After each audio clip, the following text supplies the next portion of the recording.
আর ইবাদত, রবের ইবাদত করতে গিয়ে সে যেন অন্য কাউকে তার সাথে শরিক না করে। উল্লেখিত আয়াতে আল্লাহ সুবহানাহু ওয়া তাআলা তার সাথে সাক্ষাতের জন্য দুইটা শর্ত দিলেন। এক, সৎ আমল। এক নম্বর কি? সৎ আমল। আরেক হচ্ছে আল্লাহর ইবাদত করতে গিয়ে আল্লাহর সাথে কাউকে শরিক করা যাবে না। তো সৎ আমল হচ্ছে, সৎ আমল, আমার আমলটা যে সৎ, এইটা প্রমাণ করতে গেলে আবার তিনটি শর্ত লাগবে। এক, আমলটি আল্লাহর পক্ষ থেকে দেওয়া হতে হবে। দুই, সেই আমলটি একমাত্র আল্লাহকে খুশি করার জন্য করতে হবে। তিন, ওই আমলটি একজন মানুষের সুন্নাহ অনুযায়ী করতে হবে, যিনি হচ্ছেন মুহাম্মদ সাল্লাল্লাহু আলাইহি সাল্লাম। এই তিনটা শর্ত যদি না হয় তাহলে আপনার আমলটা সঠিক হবে না, সৎ হবে না। আমল করে আপনি জাহান্নামে চলে যাবেন। কোরআন মাজিদে এরকম আয়াত অনেক আছে। আল্লাহ বলছেন আমিলাতুন নাসিবা, বহু মানুষ আমল করে শ্রান্ত ক্লান্ত হবে, হতাশ হয়ে যাবে, নিরাশ হয়ে যাবে। ওয়াকাদিমনা ইলা মা আমিলু মিন আমালিন ফাজআলনাহু হাবাআম মানসুরা। আল্লাহ বলছেন আমি বহু মানুষের আমল নামা দেখব, কিন্তু দেখার পরে আমল নামা ধূলিকণায় পরিণত করব, মানে আমল কবুল হবে না। আমল কবুল না হওয়ার একটা কারণ হচ্ছে যে আপনি যে আমলটা করছেন সে আমলটা আল্লাহকে খুশি করার জন্য করেননি। আমল কবুল না হওয়ার আরেকটি কারণ হচ্ছে আপনি যে আমলটা করছেন সেটা রাসূল সাল্লাল্লাহু আলাইহি সাল্লামের সুন্নাহ অনুযায়ী করেননি। যদি রাসূল সাল্লাল্লাহু আলাইহি সাল্লামের সুন্নাহ অনুযায়ী করতেন, রাসূল সাল্লাল্লাহু আলাইহি সাল্লামের পদ্ধতি অনুযায়ী করতেন, তাহলে আমল আপনার কবুল হতো এবং সেটা সৎকর্ম হতো। যে কোনো আমল রাসূল সাল্লাল্লাহু আলাইহি সাল্লামের পক্ষ থেকে দলিল আছে কিনা, প্রমাণ আছে কিনা, যদি দলিল প্রমাণ না থাকে তাহলে আমলটা আপনার দৃষ্টিতে যতই ভালো হোক সে আমলটা আল্লাহ কি করবেন না, বিচারের মাঠে কবুল করবেন না। আজকে সমাজে বহু মানুষ অনেক আমল করে এবং নিজেদের ধারণা অনুযায়ী মনে করে যে এটা ভালো আমল, তো এটা করলে ক্ষতি কি। কিন্তু আসলে আমার বুঝ, আমার ভালো ভালো নয়, আমার বুঝ অনুযায়ী শরীয়ত নয়। শরীয়ত বা আমলটা হতে হবে একজন মানুষের পদ্ধতিতে, যিনি হচ্ছেন মুহাম্মদ সাল্লাল্লাহু আলাইহি ওয়াসাল্লাম। এই জন্য আল্লাহ সুবহানাহু ওয়া তাআলা দলিলের ব্যাপারে খুব কঠোর ছিলেন। কোনো মানুষ যদি কোনো আমল করবে বা কোনো খবর নিয়ে আসছে আপনার কাছে, রাসূল সাল্লাল্লাহু আলাইহি সাল্লামের যুগে যদি কোনো ব্যক্তি কোনো সাহাবীকে কোনো খবর দিতেন বা রাসূল সাল্লাল্লাহু আলাইহি সাল্লামকে যদি কোনো মানুষ কোনো বিষয়ে বলতেন, আল্লাহ আগেই বলতেন যে তুমি যাচাই করে নাও যে এই কথাটা ঠিক কিনা। আল্লাহ সুবহানাহু ওয়া তাআলা কোরআন মাজিদে বলছেন ইয়া আইয়ুহাল্লাযীনা আমানু ইন জাআকুম ফাসিকুম বিনাবাইন ফাতাবায়ানু। হে বিশ্বাসীগণ, যখন তোমাদের কাছে কোনো ফাসিক কোনো কিছু নিয়ে আসে তখন তোমরা সেটা দলিল সহ যাচাই করো। কি সহ? দলিল সহ। মানে আল্লাহ দলিলের ব্যাপারে খুব কঠোর, যে কেউ শরীয়তের ব্যাপারে মিথ্যা কথা বললো নাকি। পাক ভারত উপমহাদেশে, ভারত পাকিস্তান বাংলাদেশের মানুষ সুন্নাহ কি, অধিকাংশ মানুষ সুন্নাহই জানে না, মানহাজি জানে না, দলিলই জানে না। বাপদাদা যেটা করে আসছে ওটাই ইসলাম মনে করে, যে বাপদাদা করে আসছে, বড় হুজুর করে, বড় আলেম করে, এগুলি হচ্ছে দলিল। আসলে বাপদাদা, বড় হুজুর, বড় দল, বড় পার্টি, বড় মাযহাব দলিল নয়। দলিল হচ্ছে কোরআন এবং হাদিস। দলিল হচ্ছে মুহাম্মদ সাল্লাল্লাহু আলাইহি ওয়াসাল্লাম। বিচারের মাঠে আপনি দল, ক্ষমতা, দাপট দিয়ে টিকতে পারবেন না। বিচারের মাঠে আপনার সঠিক ঈমান এবং সঠিক আমল ভালো হলে বিচারের মাঠ ভালো। আর ইমান যদি ভালো না হয়, আমল যদি ভালো না হয়, সেদিন দলীয় দাপটের কোনো 5 পয়সা মূল্য নেই। সেদিন সংখ্যা গরিষ্ঠতা দিয়ে কাজ হবে না, সেদিন মাযহাবের দোহাই দিয়ে কাজ হবে না, বড় পীরের দোহাই দিয়ে কাজ হবে না, সেদিন বড় আলেমের দোহাই দিয়ে কাজ হবে না। আল্লাহ বলছেন কেউ যদি কোনো কথা বলে তাহলে দলিল যাচাই করো। কি যাচাই করো? দলিল। আল্লাহ খুব এই ব্যাপারে কঠোর ছিলেন, কিন্তু অধিকাংশ মানুষ নিজের মতো করে আমল করছে, বলছে বাপ দাদা থেকে করে আসছি, বড় আলেমেরা তো বলছে, অনেক মানুষ করে, অধিকাংশ মানুষ করে। মুহাম্মদ সাল্লাল্লাহু আলাইহি ওয়াসাল্লাম দলিলের ব্যাপারে কঠোর। আল্লাহ সুবহানাহু ওয়া তাআলা দলিলের ব্যাপারে এত কঠোর যে কোনো সাহাবী বা কোনো সাধারণ মানুষকে আল্লাহ বলেননি। আল্লাহ বলছেন ওয়ামা ইয়ানতিকু আনিল হাওয়া ইন হুয়া ইল্লা ওয়াহয়ুহা। মুহাম্মদ সাল্লাল্লাহু আলাইহি ওয়াসাল্লাম তিনি যা বলেন সব হলো আমার পক্ষ থেকে করা ওহী। তিনি যা বলেন সব আমার পক্ষ থেকে করা ওহী। তিনি যা বলেন, মুহাম্মদ সাল্লাল্লাহু আলাইহি ওয়াসাল্লাম মুখ দিয়ে যা বলেন সব আমি আল্লাহর পক্ষ থেকে বলা ওহী, তিনি নিজের থেকে বানিয়ে বলেন না। এরপরেও জাতিকে আল্লাহ সুস্পষ্টভাবে বোঝাতে গিয়ে মুহাম্মদ সাল্লাল্লাহু আলাইহি ওয়াসাল্লামকে বলছেন, জাতিকে বলছেন ওয়ালাউ তাকাওয়ালা আলাইনা বা'দাল আকাবিল, যদি মুহাম্মদ সাল্লাল্লাহু আলাইহি ওয়াসাল্লাম কোনো কথা নিজের থেকে বলে দিয়ে বলে যে এটা আল্লাহ বলেছেন, নিজের থেকে বানিয়ে বলে যদি আমার উপরে চাপিয়ে দেয়, এটা কে বলছেন? আল্লাহ। আল্লাহ বলছেন জাতিকে, তার বান্দা বান্দীদেরকে মেসেজ দিয়ে দিয়েছেন কোরআন মাজিদে, যদি মুহাম্মদ সাল্লাল্লাহু আলাইহি ওয়াসাল্লাম তার নিজের থেকে কোনো কথা যদি বানিয়ে বলে যেটা আল্লাহ বলেছেন অথচ আমি বলিনি, যদি এরকমটা মুহাম্মদ সাল্লাল্লাহু আলাইহি ওয়াসাল্লাম তার 63 বছর জিন্দেগিতে একদিন ঘটনা ঘটাতো, লাখাযনা মিনহু বিল ইয়ামিন, আমি আল্লাহ আমার ডান হাতে মুহাম্মাদের কণ্ঠনালী চেপে ধরতাম, সুম্মা লাকাতানা মিনহুল ওয়াতিন, এরপরে আমি মুহাম্মদ সাল্লাল্লাহু আলাইহি ওয়াসাল্লামের হৃদপিণ্ড কেটে ফেলে দিতাম। যদি মুহাম্মদ সাল্লাল্লাহু আলাইহি ওয়াসাল্লাম আল্লাহর নামে কোনো কথা বানিয়ে বলতেন তাহলে মুহাম্মদ সাল্লাল্লাহু আলাইহি ওয়াসাল্লামের হৃদপিণ্ড আল্লাহ কি করে দিতেন? কথা বুঝেননি মনে হয়। তার মানে আল্লাহ কত কঠোর দলিলের ব্যাপারে, সত্যের ব্যাপারে। শরীয়ত মিথ্যার উপর দিয়ে টিকেনি, মিথ্যার উপর দিয়ে চলে না। শরীয়তের ভিত্তি হলো কোরআন হাদিস, যেটা 100% সত্য। এখানে মিথ্যার কোনো আশ্রয় নেই, কোনো ব্যক্তির কোনো প্রাধান্য নেই, কোনো দলের কোনো প্রাধান্য নেই, কোনো সংখ্যা গরিষ্ঠতার কোনো প্রাধান্য নেই।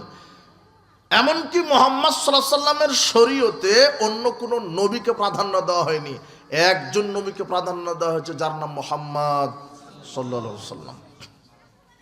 এখানে কোনো দলীয়, কোনো ব্যক্তি, কোনো সংখ্যাগরিষ্ঠতা, কোনো দল, কোনো পার্টির নীতিতে শরীয়ত টিকেনি। শরীয়ত আল্লাহর পক্ষ থেকে এসেছে, এটা বানোয়াট কিছু নয়। আল্লাহ সুবহানাহু ওয়া তাআলা এইভাবে জাতিকে বলে দিয়েছেন যে মুহাম্মদ সাল্লাল্লাহু আলাইহি ওয়াসাল্লাম যদি শরীয়তের ব্যাপারে মিথ্যা কথা বলে আমার নামে চাপিয়ে দিতেন তাহলে আমি আল্লাহ মুহাম্মদ সাল্লাল্লাহু আলাইহি ওয়াসাল্লামের হৃদপিণ্ড কেটে ফেলে দিতাম। মুহাম্মদ সাল্লাল্লাহু আলাইহি ওয়াসাল্লাম যা বলেছেন সব ওহী। সব কি? ওহী। আব্দুল্লাহ ইবনে আমর রাদিয়াল্লাহু আনহু বলছেন যে কুনতু আকতুবু কুল্লা শাই আসমাহু মির রাসূলিল্লাহ সাল্লাল্লাহু আলাইহি ওয়াসাল্লাম উরিদু হিফযাহু, আমি মুহাম্মদ সাল্লাল্লাহু আলাইহি ওয়াসাল্লাম থেকে যা শুনতাম তাই লিখে নিতাম, আমি মুহাম্মদ সাল্লাল্লাহু আলাইহি ওয়াসাল্লাম থেকে যা শুনতাম তাই লিখে নিতাম। তো ফানাহাতনি কুরাইশন, একদিন কুরাইশের নেতারা আবু জেহেল, উতবা, সাইবা, মুগীরা এরা বলছে, এই আতাকতুবু কুল্লা শাই তাসমাউহু, মুহাম্মদ থেকে তুমি যা শোনো তাই কি লিখে নাও নাকি? তুমি মুহাম্মদ সাল্লাল্লাহু আলাইহি ওয়াসাল্লাম থেকে যা শোনো তাই কি লিখে নাও নাকি? মুহাম্মদ ও তো মানুষ, ইয়াতাকাল্লামু ফিল গাযাব ওয়ার রিদা, মুহাম্মদ রাগান্বিত অবস্থায় কথা বলে, সন্তুষ্ট থাকা অবস্থায় কথা বলে, অথচ তুমি যা শোনো তাই লিখো। ফামসাকতানিল কিতাব, আব্দুল্লাহ ইবনে আমর বলছেন যে আমি তখন থেকে হাদিস লেখা বন্ধ করলাম। ফাযাকারতু যালিকা লিরাসূলিল্লাহ সাল্লাল্লাহু আলাইহি ওয়াসাল্লাম, আমি রাসূল সাল্লাল্লাহু আলাইহি ওয়াসাল্লামের কাছে এই কথাটা স্পষ্ট করলাম, আল্লাহর নবী আপনি যা বলতেন যত হাদিস আমি লিখে নিতাম। তো কুরাইশ নেতারা যে বলছেন যে আপনি একজন মানুষ, আমাদের মতোই মানুষ, তো আপনি রাগান্বিত অবস্থাও কথা বলেন, হাসি মুখেও কথা বলেন, তো কোনটা ভুল কোনটা সঠিক? তাই আমি একটু লেখা বন্ধ করেছি, এটা আপনার কাছে বলতে আসলাম।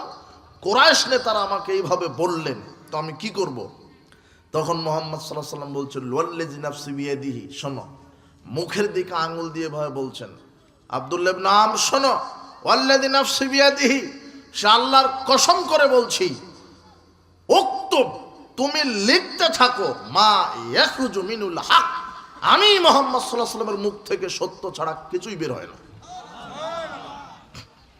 এখন বর্তমানে একটা ফিতনা চলে এসেছে, সবচেয়ে বড় ফিতনা আহলে কোরআন।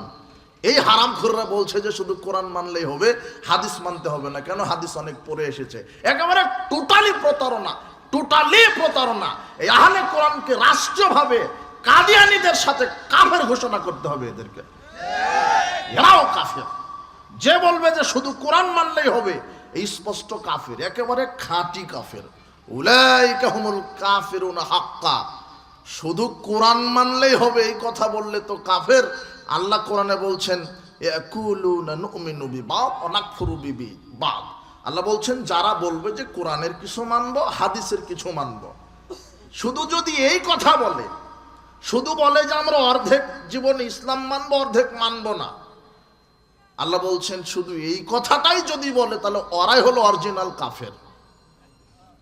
আরে তো নগদ বলছে যে হাদিস মানা যাবে না, কোরআন মানতে হবে, এ হলো খাঁটি কাফের। বলছে যে হাদিস বহু পরে এসেছে, হারামখোর, হাদিস পরে এসেছে। তোমাকে কে বলেছে? মুহাম্মদ সাল্লাল্লাহু আলাইহি ওয়াসাল্লামের যুগ থেকেই সাহাবারা হাদিস লিখতেন, এটা তার দলিল।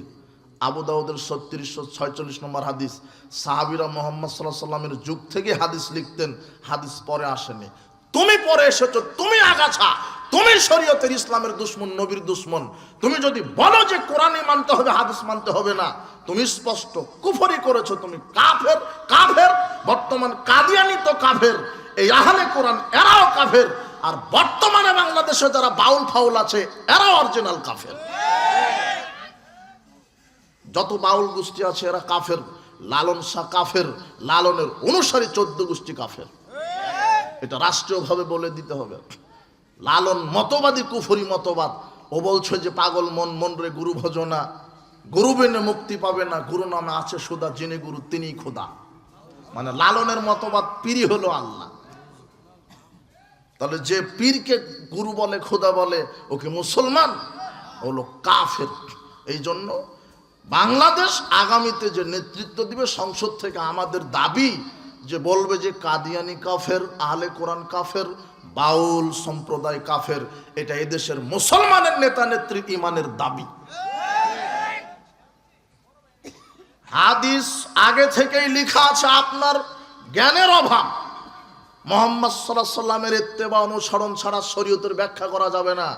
এ হলো এত হুসমোটা, এত প্রতিবন্ধী আলেমও বলছে যে কোরআন মানলেই হবে। কোরআনে তো সালাতের কথা আছে, কিন্তু কিভাবে রুকু সেজদা, কিভাবে সালাত, কয় রাকাত, কয়, এটা কি আছে? ওটা হাদিসে যেতে হবে।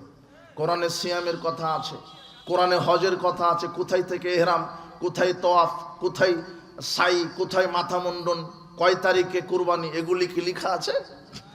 অবাক কথা। ও বলছে যে কোরআন মানলেই হবে। এই যুবক, তুমি আহলে কোরআনের পাদে ফা দিও না, বাউল দর্শনে ফা দিও না। অনেক শিক্ষিত, কুরুচি সম্পূর্ণ, এরা বলে যে শিক্ষিত, আসলে এরা কুশিক্ষিত। এরা বলে যে বাউল সঙ্গীত না শুনলে নাকি ঘুমিয়ে আসে না। বাউলের দর্শনটা সমাজে যৌন বৃত্তি করা, যৌনতা ছড়ানো।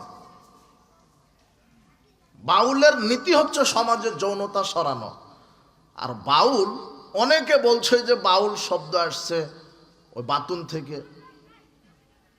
সংস্কৃত বাতুন মানে উন্মাদ, পাগলামে। ওই গেরুয়া পোশাক পরে, একটু লাউয়ের খলস নিয়ে, চুলগুলি বড় রেখে, একটা নারী একটা পুরুষ ভিক্ষা করে বেড়াবে, উন্মাদনা, পাগলের মতো, মদ খাবে। আর ওরা গাঁজাকে গাঁজা বলে না, বলে সিদ্ধি।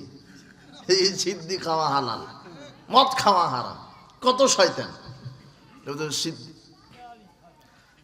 তো বাউল বাতন থেকে। আর ভারতবর্ষের কিছু বিদ্বান বলছে ডক্টর পঞ্চানন শাহ তিনি বলছেন বাওরা থেকে, মানে বাওরা মানেও হিন্দি শব্দ উন্মাদ। তো বাওরার বাতুন যেটাই হোক, বাউল শব্দটাই আরবি, যার অর্থ হচ্ছে পেশাব। যার অর্থ কি? বাউল মানে বা লাম ওয়াও, বা ওয়াও লাম, বাউল। বাউল আরবি, বাংলা হচ্ছে পেশাব। আর বাউল মতবাদে যারা বিশ্বাসী, যারা এই বাউল মতবাদে বিশ্বাসী, এদের আকীদা হচ্ছে যে 5 ওয়াক্ত সালাত আদায় করা লাগবে না, ওটা সেজদা করা লাগবে না। আমরা কোথাও সেজদা দিই না, মসজিদ মাদ্রাসা জমিনে কোথাও সেজদা দিই না। কেন? ইবলিস সব জায়গাতে সেজদা দিয়েছে, শুধু সেজদা দিতে পারেনি নারীর যৌনাঙ্গে। আর বাউলদের একটা অনুষ্ঠান হয়, যে অনুষ্ঠানের নামই হচ্ছে লতা সিদ্ধি। ওরা বছরে একটা অনুষ্ঠান করে থাকে, লতা সিদ্ধি।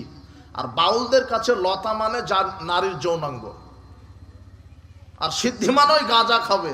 আর সিদ্ধি তৈরি করে তারা 5টা খাবার দিয়ে, যেই খাদ্যের নাম হলো প্রেম ভাজা। কি ভাজা? প্রেম ভাজা। প্রেম ভাজা 5টা খাদ্য দিয়ে তারা তৈরি করে। 1 গমের আটা, জবের আটা। 2 মানুষের পায়খানা। 3 পেশাব। 3 নম্বর কি? পেশাব। মুদ বলেন নাকি? মুদ বলেন, মায়ের ভাষা বলেন, মূত্র। 4 পুরুষের বীর্য। 5 কুমারী নারীর মাসিকের প্রথম দিনের রক্তটা। এত কুরুচিপূর্ণ খাবার খায় এরা, জন্তু জানোয়ারের চাইতে খারাপ। এই 5টা খাবার খায় ওই লতা সিদ্ধি অনুষ্ঠানে। ওই 5টা খাবার খায়, আর গাঁজা খায়, সিদ্ধি খায়। খেয়ে নারীর যৌনাঙ্গে সেজদা করে বলছে জান্নাত ওয়াজিব। কত ভণ্ডামি, কত শয়তানি! এই হচ্ছে বাউল, যে নবীকে নিয়ে কটূক্তি করে, যে আল্লাহকে নিয়ে কটূক্তি করে। কিছুদিন আগে এক শয়তান বলছে আল্লাহ কোরআনে নাচতে বলেছেন, কুল আউযু বিরাব্বিন নাস মালিকিন নাস, আল্লাহ নাচতে বলেছে। হারামখোর, একে জাতির সামনে টাঙিয়ে ব্রাশ ফায়ার করে মেরে দিতে হবে। ও আল্লাহকে নিয়ে কটূক্তি করে।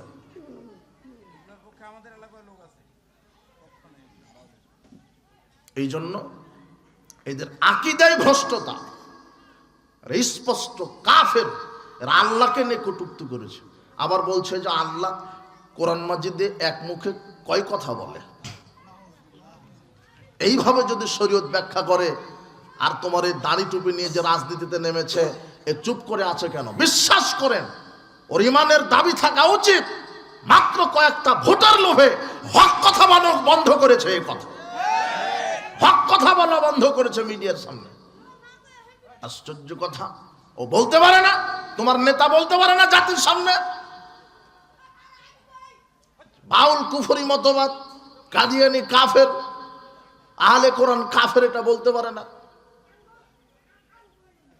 এইভাবে হেকমতের দোহাই দিয়ে হবে। হেকমতের দোহাই দিয়ে কিয়ামত পর্যন্ত ইসলাম কায়েম হবে না। হককে হক বলতে হবে, কুফরকে কুফর বলতে হবে, শিরককে শিরক বলতে হবে, বেদাতকে বেদাত বলতে হবে। স্পষ্ট জাতির সামনে বলে দিতে হবে। এটাই নবী রাসূলগণের মানহাজ ছিল। আমি ইলমকে গোপন করব কিভাবে? শুধু একটা ভোটের ধান্দাতে? তোমাকে জাতির কাছে পরকালে হিসাব দিতে হবে। তুমি সাবধান হও।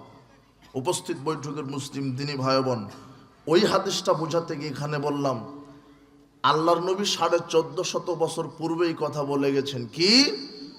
আলা, সাবধান, ইন্নী উতিতুল কিতাব ওয়া মিসলাহু, আল্লাহ আমাকে কোরআনও দিয়েছে, কোরআনের মতো আর একটা জিনিসও দিয়েছে, সেটাই হচ্ছে হাদিস। কথা বুঝেননি মনে হয়? 4604 নম্বর হাদিস আবু দাউদের। আল্লাহর নবী বলছেন, শোনো, জেনে রাখো, আল্লাহ আমাকে কোরআনও দিয়েছে, কোরআনের মতো আর একটা জিনিসও দিয়েছে, সেটাই হলো হাদিস। এরপর স্পষ্টভাবে বলছেন, আলা, সাবধান, ইউশিকু রাজুলুন সাবআনি আলা রাকাতিহি, শোনো, শেষ জামানায় কিছু সম্ভ্রান্ত ব্যক্তি বের হবে, তারা তাদের চেয়ারে হেলান দিয়ে বলবে, আলাইকুম বিহাদাল কোরআন, শুধু কোরআন মানলেই হবে, হাদিস মানতে হবে না। আল্লাহর নবী কত বিচক্ষণ মানুষ। আল্লাহর নবী কিয়ামতের পূর্বে যা হবে সব আল্লাহর পক্ষ থেকে সব স্পষ্ট বলে দিয়েছেন। আল্লাহর নবী এই কথাও বলে গেছেন, শেষ জামানায় কিছু ভদ্রলোক বের হবে যারা জাতির সামনে বলবে শুধু কোরআন মানলেই হবে। ফাওয়াজাতুম ফী মিন হালালিন ফাহাল্লিহু, কোরআনে যদি হালাল পাও যেটা সেটাই হালাল মানো। ওমা ওয়াজাতুম ফী মিন হারামিন ফাহাররিমুহু, কোরআনে যা হারাম শুধু সেটাই হারাম মানো, শুধু কোরআন মানলেই হবে। এই কথা বলবে, শোনো এদের থেকে সাবধান থেকো। এই কথা মুহাম্মদ সাল্লাল্লাহু আলাইহি সাল্লাম 1450 বছর পূর্বে আহলে কোরআন সম্পর্কে সতর্ক করে গেছেন। আপনিও সতর্ক হন, আল্লাহ আপনাকে হেদায়েত দান করুন। এদের পায়ে পা দিবেন না। রাসূল সাল্লাল্লাহু আলাইহি সাল্লামের সুন্নাহ হাদিস মানা ছাড়া শরীয়ত 1 সেকেন্ড মানার বাস্তবায়ন করার কোনো সুযোগ নেই। মুহাম্মদ সাল্লাল্লাহু আলাইহি সাল্লামের হাদিস সুন্নাহ ছাড়া আপনি কোরআন হাদিসের ব্যাখ্যা করার 1 সেকেন্ড সময় নাই, উপায় নেই। কিভাবে কোরআন ব্যাখ্যা করবেন? কথা বুঝেন নিব না।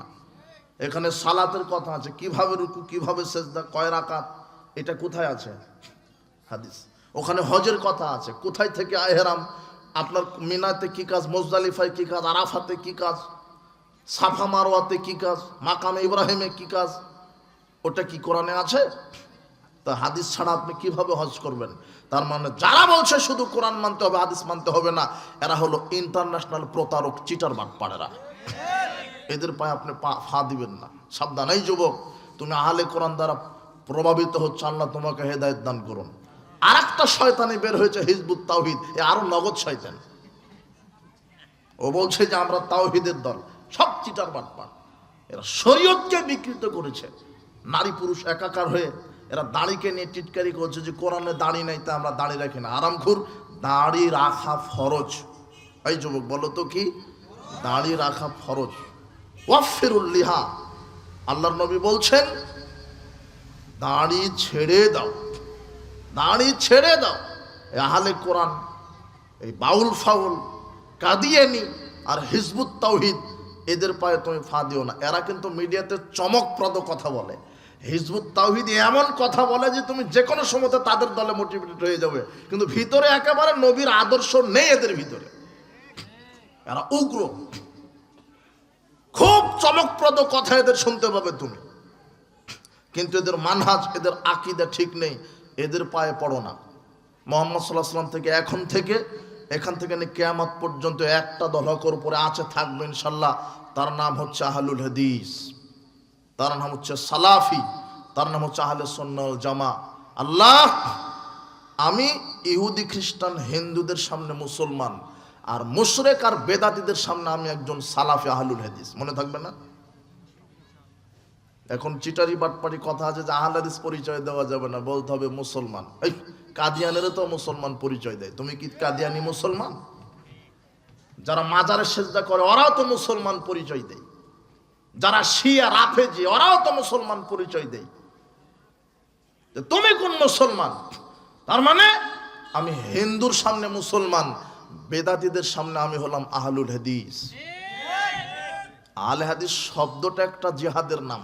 আহলে হাদিস শব্দটা সমাজে বলবা তো বেদাতীদের ভিতরে কম্পন সৃষ্টি হয়ে যাবে। তুমি শুধু বলো আহলে হাদিস, সারা পৃথিবীর কাফের, মুশরিক, ইহুদি, খ্রিস্টান, বেদাতি সবাই একজোট কিভাবে আহলে হাদিসকে ঠেকাতে হবে।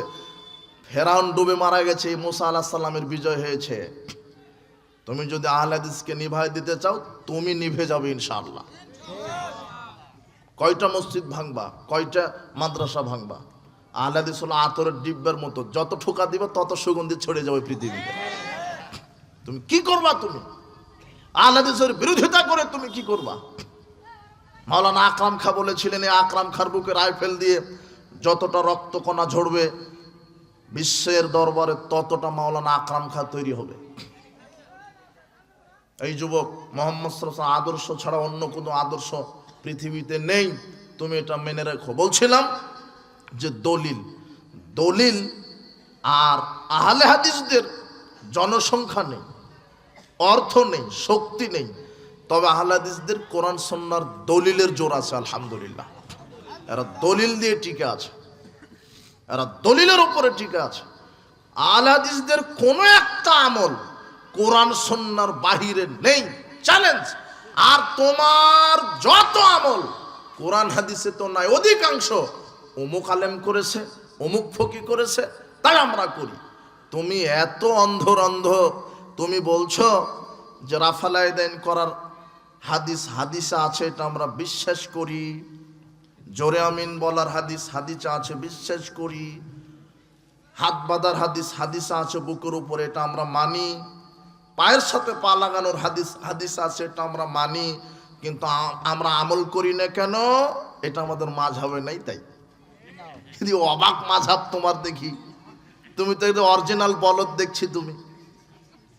তুমি এত নিচে নামলে কেন? হাদিসে আছে, মাযহাবে নাই, তুমি তাই হাদিস মানো না। তোমার এই মাযহাব মাটির উপরে থাকার চাইতে মাটির নিচে যাওয়া ভালো। মাযহাবকে প্রাধান্য দাও কেন? তোমার আবু হানিফা আগে আসছে না মুহাম্মদ সাল্লাল্লাহু আলাইহি ওয়াসাল্লাম? তোমার আবু হানিফার উপরে কে নাজিল হয়েছে? কোরআন হাদিস। আবু হানিফা খুব বড় ইমাম আবু হানিফাকে আমরা শ্রদ্ধা করি। ইমাম আবু হানিফা নিজেই বলেছেন, ইদা সাহাল হাদিসু ফাহুয়া মাযহাবি, যখন সহিহ হাদিস পাবে সেটাই আমার মত, সেটাই মেনে চলো। তাই তো আমরা বুকে বল নিয়ে বলি, পৃথিবীতে যদি খাঁটি হানাফি থেকে থাকে তাহলে আহলে হাদিসের বাচ্চারাই খাঁটি হানাফি। ওরা সহিহ হাদিস ছাড়া মানে না। তোমরা আবু হানিফার নাম ভাঙিয়ে খাও, আবু হানিফার একটা আমলের সাথে তোমার আমলের মিল নেই। এমনিতে আকীদে তার নাম ভাঙিয়ে খাচ্ছ। ইমাম আবু হানিফা নিজেই তো বলেছে, যেটা সহিহ হাদিস সেটাই আমার মত। তো তুমি তো সহিহ হাদিস মানো না, তুমি বলছো যে মাযহাবে যেটা আছে সেটা মানবো, হাদিসে আছে থাক। তো এটা হলো দলিল। মুহাম্মদ সাল্লাল্লাহু আলাইহি ওয়াসাল্লাম থেকে দলিল লাগবে। যে কোনো আমল করতে মুহাম্মদ সাল্লাল্লাহু আলাইহি ওয়াসাল্লাম থেকে দলিল লাগবে। দলিল ছাড়া আমল কবুল হবে না। এমনকি মুহাম্মদ সাল্লাল্লাহু আলাইহি ওয়াসাল্লাম নিজে একটা আমল করবেন, দলিলের বাইরে করতে পারছেন না। কিসের বাইরে? মুহাম্মদ সাল্লাল্লাহু আলাইহি ওয়াসাল্লাম মুখ থেকে যা বলে সব কার পক্ষ থেকে করা? ওহী। মুহাম্মদ সাল্লাল্লাহু আলাইহি ওয়াসাল্লাম থেকে নিয়ে কিয়ামত পর্যন্ত যত উম্মত এসেছে, যত আমল করবে সব কার পক্ষ থেকে বলা আছে? এখন মুহাম্মদ সাল্লাল্লাহু আলাইহি ওয়াসাল্লাম একটা আমল করতে চাচ্ছে, যে এখন তিনি নিজে করতে পারছেন না দলিল ছাড়া। বুখারীর 2351 নম্বর একটা হাদিস আসছে, উতিয়ান নবী সাল্লাল্লাহু আলাইহি ওয়াসাল্লাম বি কাদাহিন, রাসূল সাল্লাল্লাহু আলাইহি ওয়াসাল্লামের নিকটে এক পেয়ালা পানি আনা হলো। ফাশারাবা মিনহু, মুহাম্মদ সাল্লাল্লাহু আলাইহি ওয়াসাল্লাম ওই এক পেয়ালা পানি থেকে খেলেন, পান করলেন। আইয়ামিনিহি গোলামুন আসগারুল কওম, পানি এক পেয়ালা পানি খাওয়ার পরে তার ডান দিকে ছিল একটা ছোট্ট গোলাম, ছোট্ট বাচ্চা, 8-10-12 বছরের। আর বাম দিকে ছিল আবু বকর, ওমর, উসমান, এদের মতো, এবং আবু বকর নিজেও বড় মানুষ, সম্মানী মানুষ, জ্ঞানী মানুষ, এরা বাম দিকে ছিল। এখন মুহাম্মদ সাল্লাল্লাহু আলাইহি ওয়াসাল্লাম বলছেন, ইয়া গোলাম আতাআযানু লি আন উতিয়াহুল আশিয়াক, হে বৎস, তুমি কি আমাকে একটু অনুমতি দিবে? যদি অনুমতি দাও তাহলে আমার বাম দিকে যারা মুরব্বী আছে এদেরকে পানি দিব। আচ্ছা, অনুমতি চাচ্ছেন কেন? বুঝেননি মনে হয় কথা। বলেন তো, অনুমতি চাচ্ছেন কেন? মানে শরীয়ত বলছে যে ডান দিক থেকে দিতে হবে। ডান দিকে মুচি বসে থাকলেও ডান দিকে দিতে হবে। বাম দিকে যদি মন্ত্রীও বসে থাকে ও পাবে না। আগে কোন দিকে? মুহাম্মদ সাল্লাল্লাহু আলাইহি ওয়াসাল্লাম একটা আমল করবেন, করতে পারছেন না, শরীয়তের কাছে নিজে বন্দী আছে। আর তুমি বলছো বাপ দাদা থেকে করে আসছে, কাপুরু, তাই হারামখোর। বাপ দাদা কি জিনিস?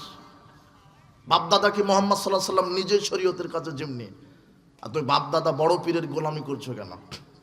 তখন ছোট বালকটা বলছে, মা কুনতু উসিরা বিফাদলি মিনকা হাদানি ইয়া রাসূলুল্লাহ, জিনা জিনা আপনার হাত থেকে আমি আগে নিতে চাচ্ছি, কাউকে দিব না, আপনি আমাকে আগে দেন।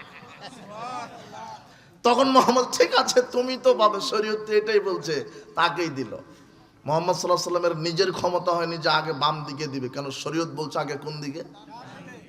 তো তুমি কেন মাযহাবের দোয়া দিয়ে শরীয়ত মানো? দলিল থাকতে হবে, দলিল। দলিলের বাইরে করা কোনো আমল করলে আমল কবুল হবে না। যেটা দলিলে আছে সেটাই, যেটা কোরআন হাদিসে আছে সেটাই, যেটা কোরআন হাদিসে আছে সেটাই। আল্লাহ দলিলের ব্যাপারে কঠোর, যেটা আগে শুনেছেন। মুহাম্মদ সাল্লাল্লাহু আলাইহি ওয়াসাল্লাম এবারে দলিলের ব্যাপারে কঠোর। দেখেন, মুহাম্মদ সাল্লাল্লাহু আলাইহি ওয়াসাল্লাম দলিলের ব্যাপারে কঠোর। মুহাম্মদ সাল্লাল্লাহু আলাইহি ওয়াসাল্লাম একটা দোয়া শেখাচ্ছেন বারা ইবনে আযিব রাদিয়াল্লাহু আনহুকে। তিরমিজির 3394 নম্বর হাদিস। বারা ইবনে আযিবকে মুহাম্মদ সাল্লাল্লাহু আলাইহি ওয়াসাল্লাম বলছেন, আল্লিমুকা কালিমাত, আচ্ছা আমি কি তোমাকে একটা দোয়া শেখাবো না, একটা বাক্য, তাকুলুহা ইযা আওয়াইতা ইলা ফিরাশিক, যখন তুমি ঘুমাতে যাবে এই দোয়াটা পড়বে। ফাইন মুত্তা মিন লাইলাতিক মুত্তালাল ফিতরা, এই দোয়া পাঠ করে যদি ঘুমিয়ে ঘুমের মধ্যেই মৃত্যু হয়ে যায়, আল্লাহ তোমাকে ইসলামের উপরে মৃত্যু দিয়ে দিবে। ওয়াইন আসবাহতা আসবাহতা কাদ আসাবতা খায়রান, আর যদি তুমি দোয়া পড়ার পরে সকাল করো, আল্লাহ তোমাকে কল্যাণের উপরে সকাল করাবেন। তখন বারা ইবনে আজব বলছেন, জি বলেন, দোয়াটা শিখেন। এইবারে আল্লাহর নবী দোয়া শিখাচ্ছে, দেখেন, বলো আল্লাহুম্মা ইন্নী আসলামতু নাফসি ইলাইকা ওয়াজ্জাহতু ওয়াজহি ইলাইকা ওয়া ফাওয়াজতু আমরি ইলাইকা ওয়ালজাতু জাহরি ইলাইকা রাগবাতা ওয়া রাহবাতান ইলাইকা লা মালজা ওয়া লা মানজা মিনকা ইল্লা ইলাইকা আমানতু বিকিতাবিকা আল্লাযী আনজালতা ওয়া বিনাবিয়িকা আল্লাযী আরসালতা। এতটুকুন দোয়া বলো, আমানতু বিকিতাবিকা আল্লাযী আনজালতা ওয়া বিনাবিয়িকা আল্লাযী আরসালতা। তখন বারা ইবনে আজব মুখস্থ করার পরে বলছেন যে আমানতু বি রাসূলিকা আল্লাযী আরসালতা। আল্লাহর নবী শিখালেন আমানতু বি নবিয়িকা, আর বারা ইবনে আজব নবিয়িকার জায়গায় কি শব্দ লাগালেন? রাসূলিকা। কথা বুঝেননি মনে হয়। আল্লাহর নবী শিখালেন আমানতু বি নবিয়িকা, তুমি বলো যে আমি নবীর উপরে ঈমান আনলাম যাকে আল্লাহ প্রেরণ করেছে। নবীর জায়গাতে বারা ইবনে আজব মাতব্বরি, বুঝেন কি মাতব্বরি, মাতবারি করে বলছেন ওয়াবি রাসূলিকা, মানে বারা ইবনে আজব মুহাম্মদ সাল্লাল্লাহু আলাইহি সাল্লামকে একটু বেশি মর্যাদা দিতে চাচ্ছেন। মানে নবীদের চেয়ে রসুলগণ কি বড়? নবীগণ ওই শরীয়ত প্রচার করেছে যেই শরীয়ত রসুলের উপর আল্লাহ দিয়েছেন। কথা বুঝে নিব না, নতুন শরীয়ত নবীদের উপর অবতীর্ণ হয় না। নতুন নতুন শরীয়ত কাদের উপর আল্লাহ অবতীর্ণ করেন? রসুলের উপরে। রসুলের উপরে যেই শরীয়ত অবতীর্ণ হয় ওই শরীয়তটা প্রচার করে সাধারণ নবীরা। কথা বুঝেন নিব না। এই জন্য প্রত্যেক রসুল নবীও রসুলও, কিন্তু প্রত্যেক নবী রসুল নন। তাই বারা ইবনে আজব একটু চিন্তা ভাবনা করে বলছেন, আর আপনি তো রসুল, শ্রেষ্ঠ রসুল, তাই নাবিকা বলবো কেন, রসুলিকা বলবো। কিন্তু মুহাম্মদ সাল্লাল্লাহু আলাইহি সাল্লামকে আল্লাহ বলছেন এইভাবেই দোয়া শেখাতে হবে, মুহাম্মদ সাল্লাল্লাহু আলাইহি সাল্লাম বলছেন এইভাবেই নাবিকা বলতে হবে। বারা ইবনে আজব বলছেন, আমি যেই নাবিকার জায়গায় রসুলিকা শব্দটা বলেছি, নাবিকা পরিবর্তন করে রসুলিকা বলেছি, ফাতাআনা ইয়াদিহি ফি সদরি, মুহাম্মদ সাল্লাল্লাহু আলাইহি সাল্লাম আমার বুক বরাবর একটা ঘুষি মেরে দিলেন।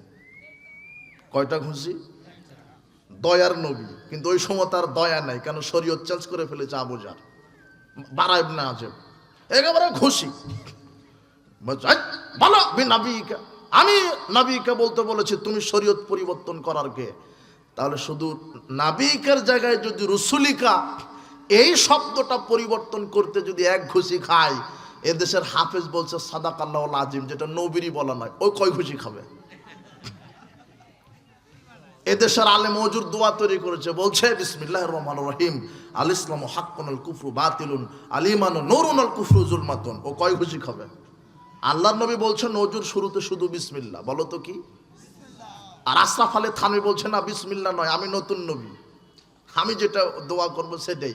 পূর্ণাঙ্গ নামাজ শিক্ষাতে 43 পৃষ্ঠাতে আশরাফ আলী থানভী রাহিমাহুল্লাহ তিনি এই দোয়াটা বলেছেন, যেটা কোরআন হাদিসে কোথাও লেখা নাই। ওজুর দোয়া কি? বিসমিল্লাহ, বিসমিল্লাহির রহমানির রহিম এটাও বলা যাবে না, শুধু কি বিসমিল্লাহ।